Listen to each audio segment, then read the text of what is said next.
Hello दोस्तों, आपका Hindi classes में स्वागत है। आज हम आपको बताएंगे हिंदी व्याकरण के समास के बारे में। समास क्या होता है, समास कितने प्रकार के होते हैं, उदाहरण सहित आज आपको हम एक ही वीडियो में सारा डिटेल उसके बारे में हम बताएंगे। यह कक्षा 6वीं से लेकर सभी प्रतियोगी परीक्षाओं के लिए उपयोगी और महत्वपूर्ण है।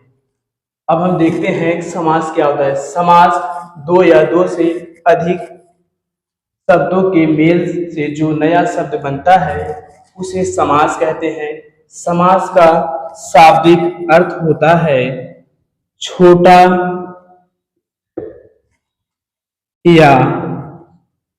या संक्षिप्त। इसे हम संक्षिप्तीकरण भी कह सकते हैं।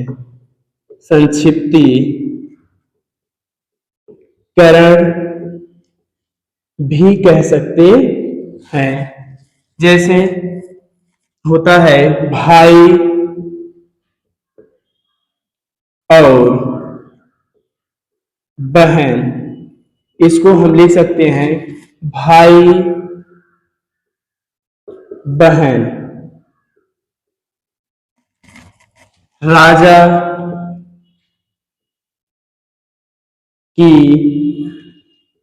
कन्या, इसे हम लिख सकते हैं संक्षिप्त में राज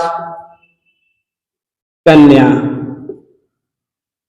इसके बाद हम देखते हैं समास के भेद। समास के 6 भेद होते हैं। पहला आता है आपका अव्ययी भाव समास। अव्ययी भाव समास का मतलब होता है जिसका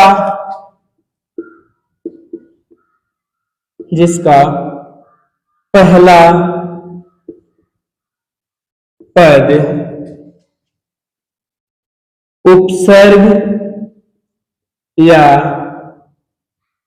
अव्ययवाची होता है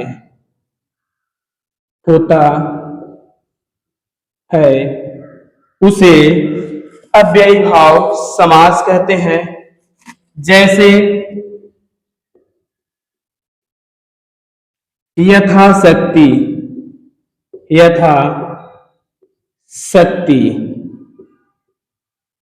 इसमें पहला पद यथा जो है आपका उपसर्ग है, इसलिए यह अव्ययी भाव समास होता है। दूसरा आता है द्विगु समास, जिसमें पहला पद संख्या वाची होता है, उसे हम द्विगु समास कहते हैं। जैसे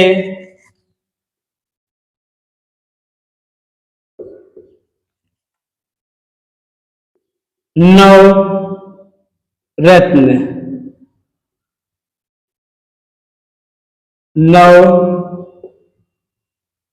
रत्नों का समूह, इसका मतलब होता है नवरत्नों का समूह। दूसरा आपका आता है द्वंद्व समास, जिसमें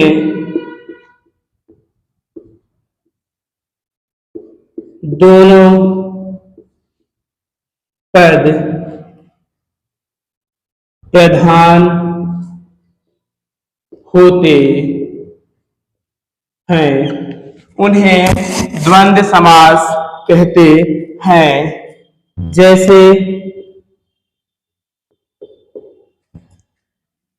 जैसे माता और पिता, इसको हम लिख सकते हैं माता पिता। आपका अगला आता है तत्पुरुष समास, जिसमें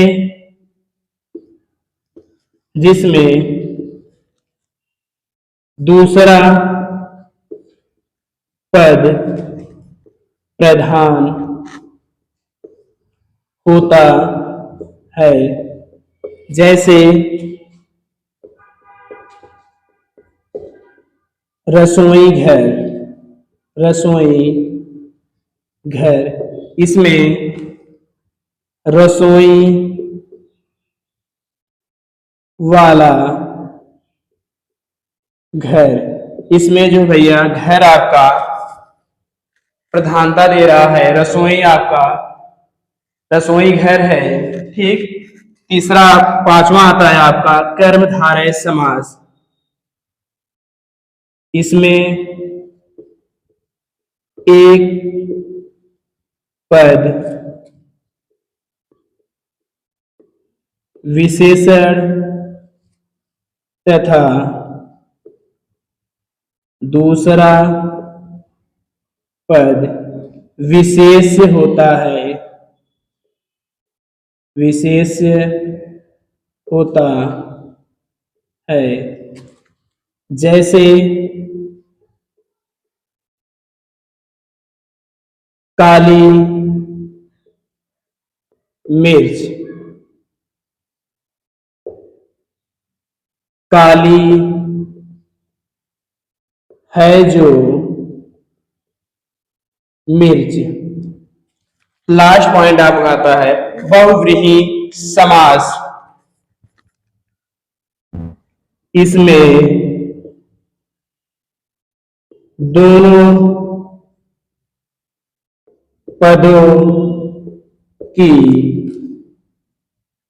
अप्रधानता होती है। जैसे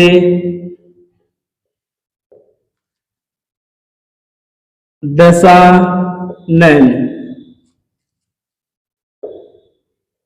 10 हैं जिसके आनन अर्थात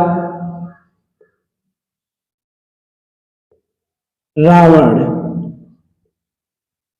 इसमें बहुव्रीहि समास में इसमें दोनों पदों की अप्रधानता होती है। जैसे दशानन 10 है जिसके आनन किसी, इसमें भैया किसी